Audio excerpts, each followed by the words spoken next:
Alrighty, we're back with another episode of the WoW Alpha Exploration series, and I thought that I might as well structure it a little bit more here. So I decided that we're gonna go through the whole zones in the game from A to Z, or Z, depending on which side of the Great Pond you're located. And obviously, if I'm not mistaken, if my alphabet meta isn't too far off, then I guess we should start with the Alterac Mountains. And you can see here on the screen, there's actually the first of a couple of rares that we will be finding throughout the zone. It is a Yeti that I'm not too familiar with, and he goes down and drops a feathery headdress.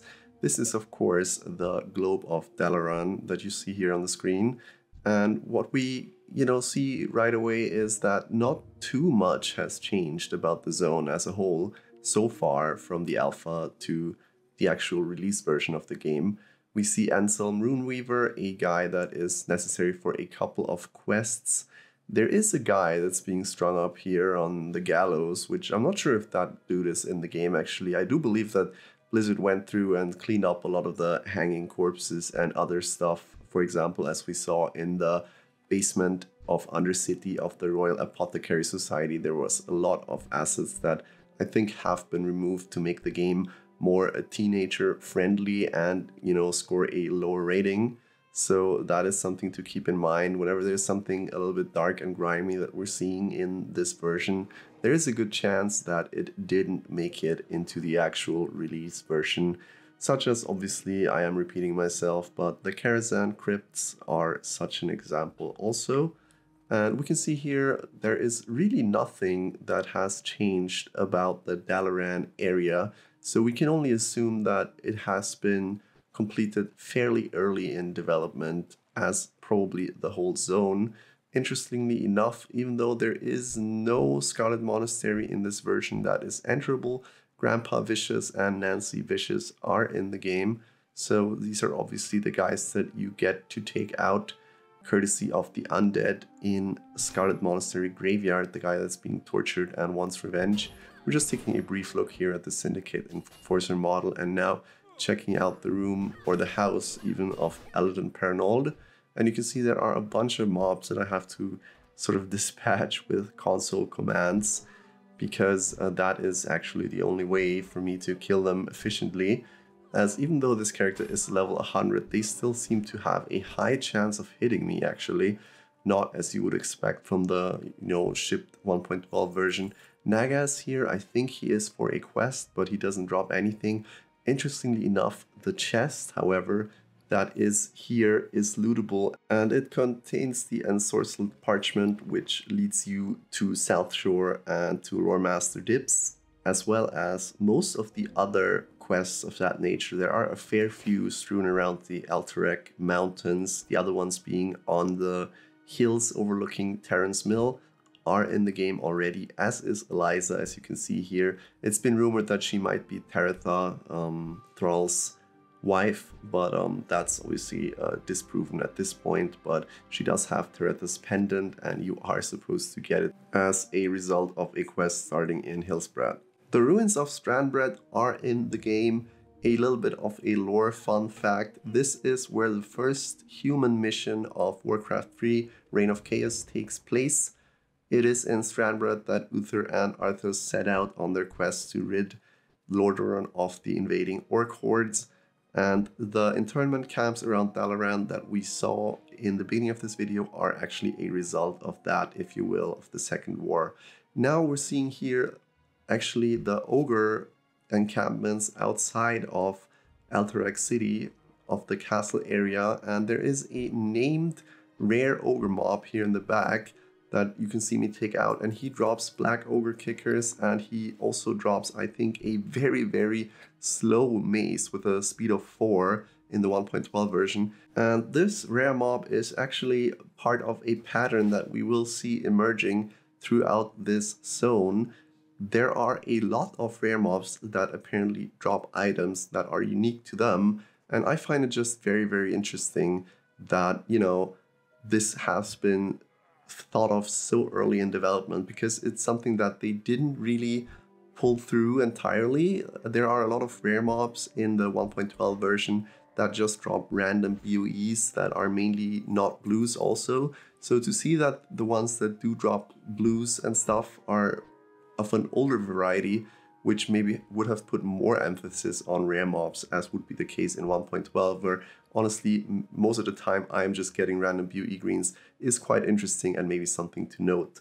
The alchemy supplies goblin on the wall in Alterac City, Alterac proper if you will, is already here. However, he doesn't sell the frost oil recipe that is of course required for a quest in the Badlands, Coolant Heads Prevail. Muckrake is here. I think he is part of a quest, but I'm not sure which one in the actual 1.12 version, so I cannot verify for you whether or not he is part of a quest here also. Tark is also here and I think part of a quest, so we do see a lot of named ogres. And what I found interesting here is there is a hell of a lot of grave moss around this cemetery, so maybe it was easier to get grave moss in the alpha version. I think it's fairly rare in the 1.12 version, at least from what I remember, but you also don't need it for a whole lot of stuff, as we take out a whole bunch of ogres with our console command. And sadly, there is no way for me to really, become invincible in this version. Mokthal is here, as you can see, Crown of Will quest starting in Terrence Mill, I believe, sending you all the way to Undercity in the end, or maybe it even starts in Undercity and sends you to Terrence Mill and then here. And I just found it interesting that, this whole upper part is very well modeled. There's even shields on the wall and the details are all mapped out of this castle. But yet, Winterspring as a whole, for example, is not in the game yet. So you could really see they were starting out in the Eastern Kingdoms, or rather Azeroth, as the continent is called at this point. Going past Stranbrad, we actually decide to take a look at the map. And you can see here the highlighted part is the Alterac Mountains. So Chillwind Point, the flight path for the Alliance in the Western Plaguelands, is actually still in the Alterac Mountain zone here. I'm not sure if that was changed. I do believe that the zone starts a little bit further out in the 1.12 version.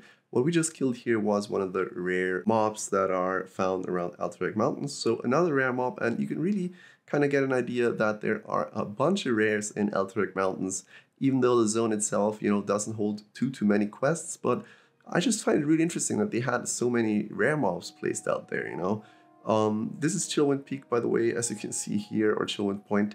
It's not really in the game yet, not even a zone in itself. Down there you will see the graveyard. And we're checking out the Wind Watcher's place for the Whirlwind Axe quest, which seems empty at first glance. It seems as it's not been mapped out yet, which interestingly is also part of the Alterac Mountains, by the way. But as you can see here, there is a cauldron here, so there was something planned at that point. And if you pay close attention here, you will see a dragon appear for a second, a huge dragon, a well-stressed looking dragon. And yes, indeed, it is a huge red dragon, a rare mob, level 44 plus, which at this point in the alpha, only going to level 25, would have been unkillable for anyone encountering him. But luckily, we have console commands, and this is not too special, even though it does look very special. This rat drake exists in the 1.12 version. He is fairly rarely spotted, as a lot of 60s do sometimes pass by these zones on their way to Skolo or Western Plaguelands, and he drops a Sacrificial Chris, which is not a unique rare mob item. I checked it, it drops from a lot of other mobs, at least in the 1.12 version, and it does have a little bit of a red dragony look to it, I'll say that. And the dragon does exist in 1.12, as I said, but he just uses a normal red dragon model, not the huge one. This is obviously where the Alterac Valley entrance for the Horde will be, and I found it interesting to see that there are death guards placed here in anticipation for maybe something, but other than that, there is no geometry to denote a camp or anything, just those guards where the Alterac Valley entrance for the Horde will be. I hear you asking where is Ravenhold Manor, and obviously we will take a look at that, even though maybe technically it is part of Alterac Mountains. I will take a look at that in the Hillspread video of this series. So even though I already started off with, Ironforge and Duskwood, I thought it would make a lot more sense if we went through it A to Z. So, if your alphabet meta is on point, then you can probably already tell which zone we will be doing next. I'm just taking a look at the hills above Hillspread here, and as you can see, the second camp wasn't really mapped yet, even though there was one of the scrolls that start a quest that lead you to South Shore and to talk to Lord Master Dibs, or even the Magistrate, I think. There is no tent here yet, but the first camp was fully done and finished. And lastly, we take a look at the Yeti Cave, which interestingly has a different layout here. As you can see, it's a lot smaller and has a whole bunch of mobs, so clearing that would have probably been very, very hard. The Flames of Uzul from the Hellcar quest line that has you resurrect the Lich in South Shore are already in though, and there is even some weird stone shards, as you can see here, which I don't know what purpose they serve, but I think they are also for a quest. Anyways, I hope you enjoyed this brief look at Alterac. If anything, we figured out that, rare mobs with special items were an old idea in WoW, and that not so much has changed about Alterac Mountains. We can only assume that they started with it early. So if you enjoyed it, please leave a like, maybe consider subscribing, and have a great day. Thank you so much for watching, and I'll see you next time.